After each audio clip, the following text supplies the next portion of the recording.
Ma, amikor elképesztően magasak az építőanyag és az energiárak, ugye mindenkinek, aki épít vagy felújít, érdemes feltenni a kérdést, hogy amit a pénzért kap, hogyan van megcsinálva, hogyan készült, lehetne azt esetleg ezért a pénzért sokkal jobban is csinálni. Tehát számomra az, hogy valami jobb legyen, az azt jelenti, hogy kihasználjuk az építőanyagokban és a felhasználási módjukban rejlő lehetőségeket azért, hogy elérjük a céljainkat. De mik lehetnek ugye ezek a célok? Például energiatakarékosság, megfizethető árérték arány, észszerű igényeknek megfelelően komfortosan építeni vagy felújítani, de azt úgy, hogy hosszú távon jól működjön, és ne kelljen a karbantartásra idő előtt sok pénzt költeni. Tehát tedd fel a kérdést te is magadnak, hogy mennyi időt szeretnél az adott épületben eltölteni. Tehát bármennyit is, ugye miért adnád ki a pénzed az ablakon? Legutoljára feltöltött YouTube videóban az épületek alapjairól beszéltem. Most a falszerkezetekkel kapcsolatban szeretném megmutatni azokat az összefüggéseket, amivel energiatakarékosabbá, értékesebbé teheted a házad. Ez hasznos lesz egyébként, ha még csak most kezdesz bele az építkezésbe vagy felújításba, de jó hír lehet az is, hogy sok esetben utólag is lehet javítani egyébként azokon a problémákon, amiket most látni fogsz. Ebben a videóban az összefüggések megértése miatt több oldalról igyekeztem megmutatni a falazással és hőszigeteléssel kapcsolatos követelményeket, ugye amik már rövid távon is hatással lesznek az ingatlan egészére, így a pénztárcádra is. De ha nem vagy építő vagy szakember, akkor se aggódj, mert mindent megmutatok, így érteni fogod, hogy miről beszélek. A kivitelezési konzultációk alatt sokan felteszik a kérdést nekem, hogy miből építsék a házukat, hogy miből készüljön mondjuk a bővítés téglából vagy könnyű szerkezetből, de én erre azt szoktam válaszolni, hogy a minőség nem az anyag típusától függ, hanem inkább a kivitelezés mienségén múlik. Tehát, hogy mit is jelent ez? Vannak olyan fogalmak, mint például légtömörség, hőveszteség, ami mindkét építési forma esetében ugyanazt kellene, hogy jelentse, de a probléma azzal kezdődik, hogy a megvalósítás más lesz, mint ahogyan az jó volna. Tehát, hogy megértsük, először nézzük meg ezt a kérdést a tégla oldaláról. A régebbi házakra jellemző kisméretű vagy B30-as tégla a mai modern téglákhoz képest ugye jelentős eltérés mutat. Gondolom, hogy sokuknak van abban tapasztalata, hogy ezek nem csúcsuper hőszigetelési képességeikről voltak híresek, és most nem is boncolgatnám a téglák minden tulajdonságát, viszont amit kiemelnék, hogy ezeket a téglákat alul és felül oldalt teljesen körbeágyazta a habarcs, valamint külső és belső vaklatot is kaptak. Persze sok közös vonása van a vályognak, a szilikátnak, a miszkőnek, az itónak is, és ha ezeket modernizálni, például hőszigetelni akarjuk, akkor felújításkor ezeket az eltérő tulajdonságaikat érdemes figyelembe venni. De persze csak akkor, ha nem akar az ember kibabrálni magával. Remélem sikerült ebből a sitkupacból kiválasztani, hogy melyik a mai modern vászkerámia tégla. Ha ránézel erre a képre, mi az első dolog, ami eszedbe jut? Hát ugye az, hogy nem jól falaszták a téglát. Valóban, de még vissza kicsit a tégla szerkezetéhez. Ez itt egy kisméretű tömör tégla, méretéhez képest jó nehéz, és a nevében benne is van, hogy ez egy tömör égetett tégla, ugye nem sok bezárt levegővel. Ezt az utolsó mondatot még nem sokára megmagyarázom. Ez itt egy B30-as tégla, ez már jobb hőszigetelő képességekkel rendelkezik az előzőhöz képest.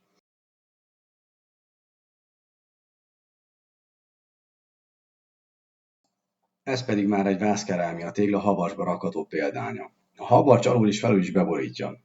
Ennél itt pedig már nincs habarcságy, mert ez egy csiszolt verzió, ragasztóhabban rakható változata. Persze egyébként ennél sokkal több tégla létezik, de ezt most ne is bonyolítsuk. Szemüveg! Az kell! Rakd rá nyugodtan. Ne, csak rakd rá. Ne keveredjél.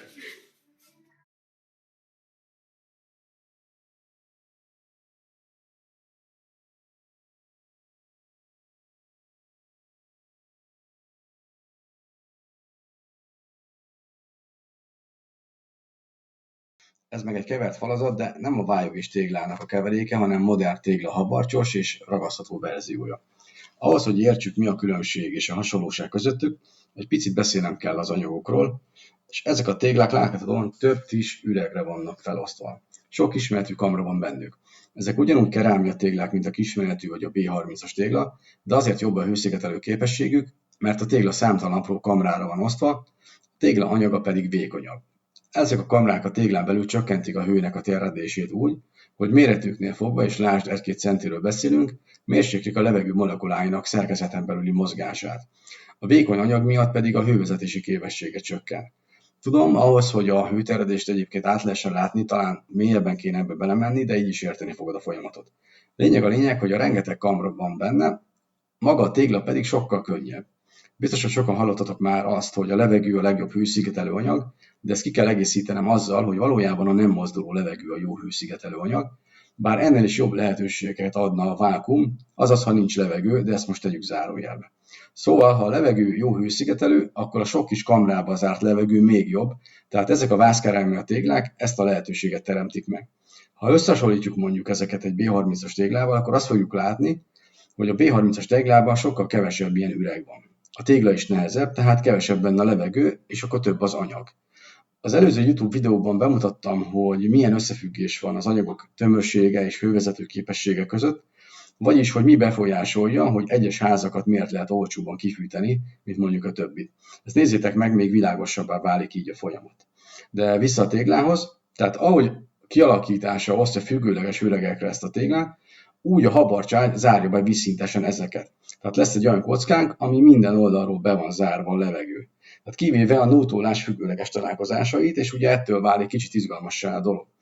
A nút az a rész, ahol a téglák oldalai egymással találkoznak. A hagyományos tégláknak még nem volt ilyen kiképzett oldala, és ezért teljesen körül kellett venni a habarccsal, így az egyébként is rosszul szigetelő falozó elemek még jobban vezették a hőt. A mai modern vászkerámia téglák illesztési pontjai viszont már mások, és ugye nem véletlenül ilyen kacskaringósak. Ide nem kerül habarcs, egyszerűen egymás mellé illesztjük a téglákat. És a tégla többi sok kamrára osztott részéhez képest ez csak egy kacskaringós, de egybefüggő folyosó, és itt érkeztünk el egy érdekes részhez, a légtömörség, és ezzel együtt a hőszigetelés kérdéséhez. Mert mi a légtömörség? Például felfújsz egy nylon zacskót, és az nem lyukas, akkor abból nem távozik a levegő. Ha pedig bármekkora lyuk van rajta, akkor ezen a lyukon kiáramlik ez a levegő, tehát a lyukas zacskó nem légtömör, és ahhoz, hogy ezt az összefüggést így értsük, akkor tisztázzuk, hogy mit tartalmaz a házukban lévő levegő, ami ugye nekünk most fontos. Tehát tartalmaz többek közt vízgőzt, energiát, és azt a vízgőzt, ami a házadon belül keletkezik, és kifelé szeretne vándorolni a szerkezeten keresztül, és ugye azt az energiát, amit arra használtál, hogy azt a levegőt felfűtsd, tehát ami igyekszik kifelé a legkisebb résen keresztül is, az a felfűtött levegő, benne a párával és a hőmérsékletéből adódóan energiával, és mi ezt az energiát szeretnénk bent tartani.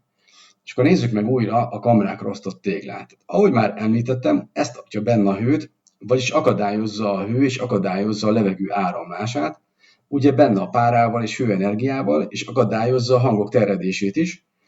És miért hőszigeteled a házat, és miért cseréled ki az ablakokat, ugye kérdezzük?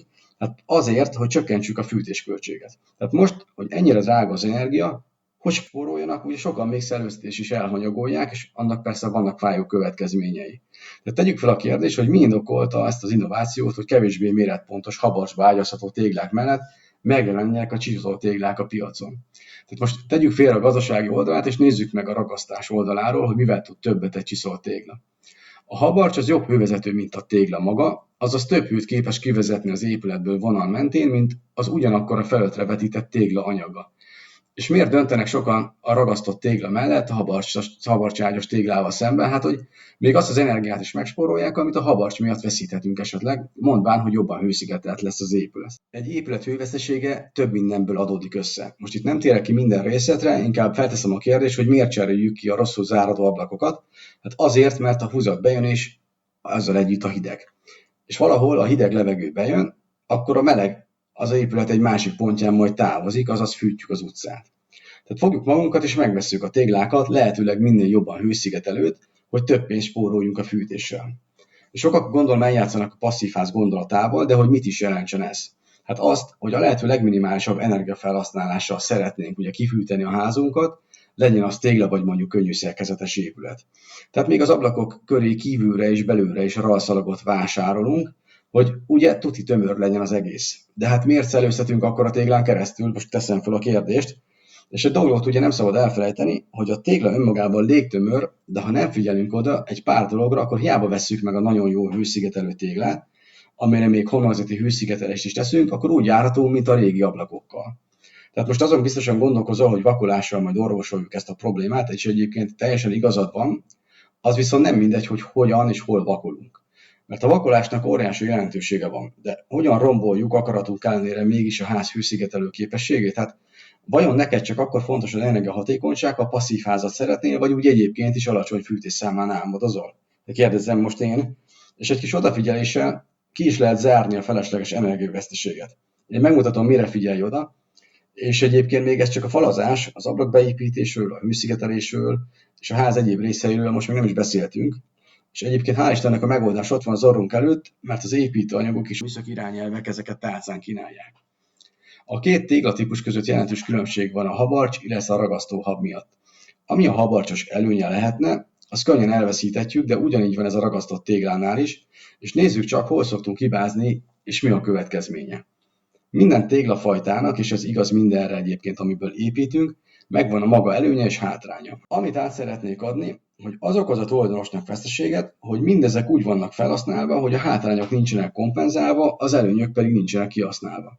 Magyarul megvesszük az olcsó anyagokat, de a hibáikat nem javítjuk ki, vagy megvesszük a drágát, de tök fölöslegesen, mert nem vagyunk vele előrébb, és nem szabad elfelejteni, hogy a házépítés egy rendszer, és ha így gondolkozunk, akkor a rosszat jobbá, a jobbat pedig tökéletessé tudjuk tenni, de ha nem így teszünk egyébként, akkor az energiatakarékos vagy minőségi otthon elképzelt álom marad, és egyébként nem viccelek, ez tényleg ez a valóság.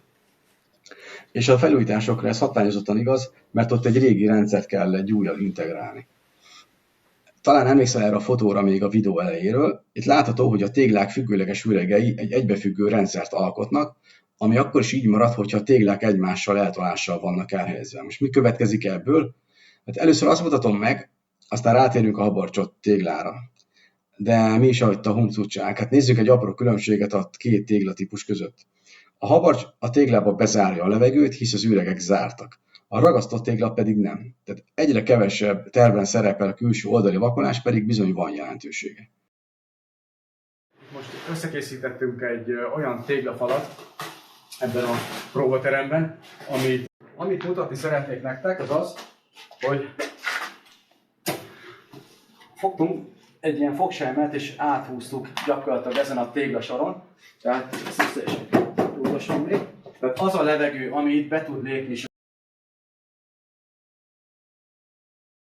mindegy, hogy belső vagy külső oldalról beszélünk. Ez a téglán, mert ez a tégla gyakorlatilag teljesen üreges, ez át tud jönni. És megmutatom nektek, akkor meghúzom itt ezt a madzagot, akkor gyakorlatilag teljesen át tudja járni a levegő. És mi közlekedik ezeken a réseken, ami a tégla függőleges és vízszintes találkozása? Hát a levegő. Benne a jól ismert hővel és a párával, de ez utóbbira még ki kell térnünk. Tehát amikor a tégla megkapja a belső vakolatot, akkor ennél a két téglatípusnál bárhol, hangsúlyozom bárhol, akad egyetlen egy kis hiba a belső vakoláson, és ha nem kapott külső vakolatot, akkor ott a levegő közlekedni fog. És az esetek 99%-ában a külső vakolat elmarad. Itt meg kell említeni a homlokzati hőszigetelő rendszereket is, de nézzük csak meg a téglagyártó kivitelezési csomópontjait. Fontos tudni, hogy a hőszigetelő rendszerek gyártói a hőszigeteléssel, a téglagyártók pedig a téglával foglalkoznak, és a kettőnek semmi köze egymáshoz. Ebben a videóban nem a hőszigetelésre akarok most kitérni, hanem a tégla szempontjából igyekszem segíteni, de mivel a kettő általában együtt szerepel, így a két szereplő közötti összefüggés és egymásra hatás az nem elhanyagolható. Ha megnézzük ezt a csomóponti rajzot, láthatjuk, hogy a nútféderes tégla a külső és a belső vakolattal egyaránt el van látva. Tehát amíg a habarcsba rakott téglánál többnyire csak a nútféder függőleges találkozása a kritikus pont, addig a ragasztott téglánál ugye az eddig elmondottak következtében látható, hogy mind a nútféder élesztések, mind a téglák vízszintes találkozásai kérdéseket vetnek fel, azaz a légtömörség hiánya miatt itt két helyen is hőveszteség történhet, de ez még egyébként nem minden. A videó címében utaltam arra, hogy esetleg baj van a téglával, de az eddigek alapján látható, hogy nem az építőanyaggal van a probléma, hanem annak felhasználási és beépítési módjával. Tehát a tégla külső oldali vakolatának elmaradása a tégla keresztmetszetében megjelenik, hisz a levegő és a pára nyomás különbségének hatására azok akadálytalanul vándorolnak a kültér felé. Tehát a külső vakolat elmaradása ezt a levegő és páranyomást nem csökkenti. Tehát ezek a nútféderen keresztül ellenállás nélkül haladnak át, aminek eredményeképpen a homlokzati hőszigetelés falfelő eső felületén ugye kondenzálódik a víz, illetve magában a hőszigetelő anyag belsejébe is bejuthat. Tehát a vizes építőanyagok hőszigetelő képessége megcsökken, a homlokzat meg károsodás szenved. Tehát itt akár egy újabb témát nyitatnánk a víz, a vízszigetelés, a falazat, mondjuk a homlokzati hőszigetelések kapcsolatáról, de azt majd egy másik videóban gondoltam. A könnyűszerkezetes házaknál megtanultuk, hogy belülről kifelé kell csökkenteni a párazárás hatékonyságát. És hogy a hagyományos falazat esetében ez igaz ugyanígy, De nézz utána nyugodtan, hogy a Nutfederes téglák teljesítménynyilatkozata, hogy milyen kétoldali vakolattal van megadva, meg pláne homlokzati hőszigeteléssel nem ellátott falak esetében ezt ugye külső oldalon hőszigetelő vakolattal írják elő. A hőszigetelő vakolatnak is megvan egyébként a maga oka meg a szerepe, viszont most a hőszigetelő rendszer ellátott épületeknél ugye bizonyos szempontból nem indokolt hőszigetelő vakolat, de a tégla az eddig indokolt okok miatt nyitottan nem maradhat, illetve maradhat, de az épület szempontjából az meg hátrányos következményekkel, mint hőveszteség vagy anyagkárosodás jár, vagy a kettő együtt. A ragasztott tégláknál még kiterjedtebb egyébként ez a probléma, mert ott ugye ez az adottság nem csak vertikálisan, hanem horizontálisan is fennáll. De tegyük fel a kérdést, hogy akkor mit is spórolunk így. Az eddigiekből láthattad, hogy miért okoz problémát, ha csak a belső oldalon készül a vakolás, de most, ha átugorjuk a gépészet és a villanyszerelés által okozott légtömérségi kérdést, akkor nézzük meg a hőveszteséget okozó egyéb dolgokat. Főleg a vastagabb falatnál szoktam azt látni, hogy a tégla le van lógatva az alapról, mondván, hogy majd itt vastag hőszigetelés lehet ugye a lábazathoz rakni, de van ezzel egy kis gond, és akkor nézzük meg a ragasztott tégla oldaláról. Tehát ezzel egyébként senki nem szokott foglalkozni. Tehát a légtömérségi problémák mellett miből származik a hőveszteség? A fal által kivezetett hőből, ami a tégla vázában zajlik le, és az üregekben történő hőáramlási folyamatból. Tehát a hő a melegebb oldaltól mindig a hidegebb felé mozog. Tehát ezt azt fokozza, hogy a Nultfeder illesztésekben, hogy a légzáró vakolat hiánya miatt akadálytalanul elmozdul ez a levegő benne a hővel. Tehát a teljes légtömörség hiányában a belső vakolaton kívül téglarészekben megindul a légáramlás, és ez a különböző illesztési pontokon gyönyörűen engedi szabadba a meleget. Ha tetszik a videó és kíváncsi volnál a további tartalmakra, akkor iratkozz fel, és köszönöm, hogy nyomsz egy lájkot közben. De a lényeg, hogy a perempont hőszigetelése ezt a dolgot nem akadályozza meg, és egyébként nem is ez a dolga. Már hogy te hőszigetelésekre gondolok. Van a THR, azaz a bevonat réteggel ellátott több rétegű ragasztótáblás homlokzati hőszigetelő rendszereknek az irányelve, ugye az szerepel, és idézem, a THR egy hőszigetelési és jellemzően egy összetett homlokzati felületképző megoldás, de nem feladata a légzárás, vízzárás, hangszigetelés, ezekkel a tulajdonságokkal a térelhatároló szerkezeteknek önmagukban rendelkezniük kell. Tehát 19 hőszigetelő anyag gyártója állítja együttesen, hogy nem a hőszigetelő anyag feladata a légtömörségnek a biztosítása. Merül bennem a kérdés, hogy mit érünk a THR alapján a légzáráson. Ez is benne van, olvasom. Olyan légtömör állapotot, amikor a szerkezeten nem képes kibejárni a levegő, úgynevezett lélegző szerkezeten sem járhat szabadon keresztül a levegő. Szóval ne halmazati hőszigetelő anyagoktól várjuk a légzárást, és ne feledkezzünk meg arról sem, hogy a habosított vagy a szálas hőszigetelő anyagok eltérő tulajdonságokkal rendelkeznek, mint az azokra rákelülő ragasztó. Tehát máshogy reagál a párára, a hőre vagy a levegő nyomására mondjuk az 5, a 10, a 15 centi habosított, vagy akár egyébként a szálas anyag, és máshogyan annak pár milliméter vastag ragasztója, mondjuk vékony vakolata. Tehát nem várjuk el a hőszigetelő anyagtól, ami egy táblás és nem tömör felület, hogy azt a feladatot lássa el, amit a falazatnak önmagában a teljes keresztmetszetében, azaz vakolva kellene megoldania, illetve várhatjuk, de nem fogja ellátni. És lehetne még beszélni például a padlófűtő szerkezetekről, itt vonal mentén a melegebb falban még inkább elkezd mozogni a levegő, vagy arról, hogy a vályogházakra miért nem ajánlott hungarocell. Tehát pláne például, ha vékony hungarocelt akarunk föltenni. Egyébként többek közt, mert a tömör vályog, vagy szilikát, vagy itonfalon keresztül sokkal több víz tud kifelé mozogni, és ugyanúgy, mint a lezáratlan Nultfeder tégláknak az illesztései. Ezeknek a tégláknak az esetében egy vékony, teljes felületet érintő légzárás biztosító vakolat lenne a jó megoldás. Nem tökéletes, de a kivitelezőktől kérni szoktam, és én sem hagynám ki soha, hogy legalább egy filtrációs vakolat készüljön a külső oldalon, amivel már rengeteget tehetünk az épületünk pártechnikai és hőszigetelési tulajdonságainak érdekében. Csináltam is gyorsan egy videót, ami a habacsba rakott téglánál eredményes megoldás. Most ennél persze lehet jobban is csinálni, de legalább ezt készítsétek el.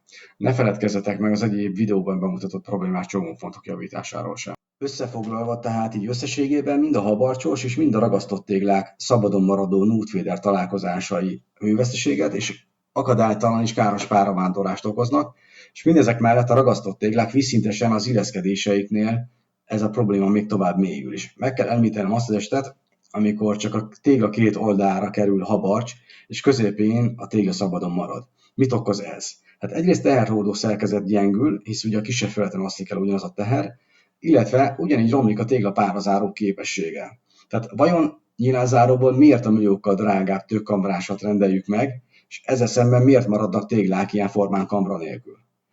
Ugyanígy említhetem a nyílászárók ralszalagjait, add csak össze, hogy melyikből van több folyóméter. A téglák szabad illesztéseiből, vagy az ablakok körüli részek hosszából, ahova a ralszalagot helyezzük. A pára és a légzárás hiánya miatt nem csak a hőszigetelőanyag hőszigetelő képessége tud leromlani, hanem a szerkezet hőszigetelő képessége mellett még be is csapjuk magunkat, mert elhisszük, hogy sok pénzért kimaxoltuk a házban rejlő lehetőséget. Tehát sokszor csak pontszerű ragasztás vagy belső vakolat helyett gipszkarton burkolatot kap az épület, ami meg egyébként tovább tetézi ezt a problémát. Tehát az említett hibákat a födémen, a falon, az ablaknál, a padlónál egyébként mindenhol el lehet követni, és ezt látom nap mint nap, de természetesen, és hál' Istennek vannak megoldások még utólag is, de utólag javítani tényleg sokkal költségesebb. Tehát azt javaslom, hogy akár felújítasz, vagy akár házat építesz, érdemesebb előre gondolkozni, mint kidobni a pénzt az ablakon vagy a falon.